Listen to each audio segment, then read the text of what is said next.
अस्सलाम वालेकुम दोस्तों, यूरिया फॉस्फेट का आपके सामने प्रोडक्ट है जी। ये डीएपी का मुतबादिल है और ये तेज़ाबी खाद होती है यूरिया फॉस्फेट।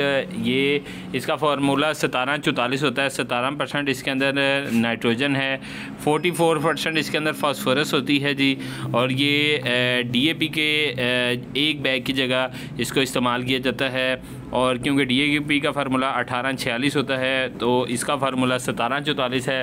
तो ये फास्फोरसी खाद होती है और फास्फोरसी प्रोडक्ट है। पीएच इसकी कम होती है डीएपी की निस्बत। डीएपी की निस्बत ये ज़्यादा शगुफ़े बनाती है। डीएपी की निस्बत ये तेज़ाबी खाद है और इसको आप इस्तेमाल कर सकते हैं डीएपी से अच्छे रिज़ल्ट लेने के लिए। कीमत में भी बचत है और पैदावार में भी इजाफ़ा देगी यूरिया फॉस्फेट की प्रोडक्ट। और ज़बरदस्त इसके रिज़ल्ट्स हैं जी।